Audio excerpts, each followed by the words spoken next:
ഈ ഭൂമിയിലാണ് സ്വർഗവും നരകവും എന്ന് ചിന്തിക്കുന്ന ആളുകളോട് ഞാനൊന്ന് ചോദിക്കട്ടെ. ഒരു തെറ്റും ചെയ്യാത്ത പിഞ്ചു കുഞ്ഞുങ്ങൾ, പാവപ്പെട്ട മനുഷ്യർ, അവർക്ക് ഈ ഭൂമിയിൽ രോഗവും സങ്കടങ്ങളും കഷ്ടപ്പാടും ബുദ്ധിമുട്ടും മാത്രം. പക്ഷേ മോശപ്പെട്ട ആളുകൾ, മറ്റുള്ളവരെ ഉപദ്രവിക്കുകയും വഞ്ചിക്കുകയും ചെയ്യുന്ന ആളുകൾക്ക് സന്തോഷവും പണവും ഒരസുഖങ്ങളുമില്ല. ഈ രണ്ട് കൂട്ടരും ഭൂമിയിൽ മരണപ്പെടുകയാണ്. എങ്കിൽ ഈ പാവപ്പെട്ട മനുഷ്യർക്ക് എന്ത് ന്യായമാണ് ലഭിച്ചിരിക്കുന്നത്? എന്ത് ജസ്റ്റിസ് ആണ് ലഭിച്ചിരിക്കുന്നത്? പറയും. ഇസ്ലാം വിശ്വാസികൾക്ക് വളരെ കൃത്യമായിട്ട് അറിയാം, ഈ ഭൂമിയിൽ പരീക്ഷണങ്ങൾ ഉണ്ടാകും.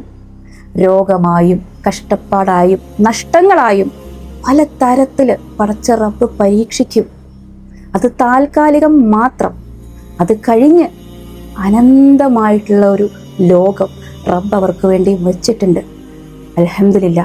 ആ ഒരു വിശ്വാസം, ഹോപ്പ്, അതാണ് ഇന്നവർക്ക് ഈ ദുനിയാവിൽ ജീവിക്കാനുള്ള ധൈര്യം നൽകുന്നത്. 18 വയസ്സിന് താഴെ പ്രായമുള്ള മക്കൾ, അതേത് മതത്തിലുള്ള മക്കളായാലും, മരണം സംഭവിച്ചാൽ അവർക്ക് സ്വർഗം ലഭിക്കുന്നുണ്ട്. മാഷാ അല്ലാഹ്.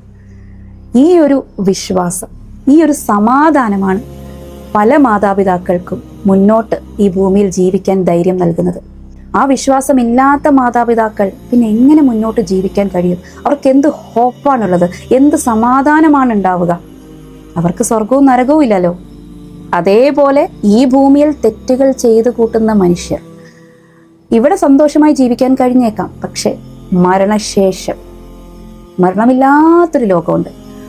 അവിടുത്തെ ശിക്ഷ എന്ന് പറയുന്നത് ചിന്തിക്കാൻ പോലും കഴിയില്ല. തെറ്റുകൾ മനുഷ്യർക്ക് സംഭവിക്കാം. ഇനിയും സമയം വൈകിയിട്ടില്ല. നമ്മുടെ അവസാന ശ്വാസം വരെ സമയമുണ്ട്.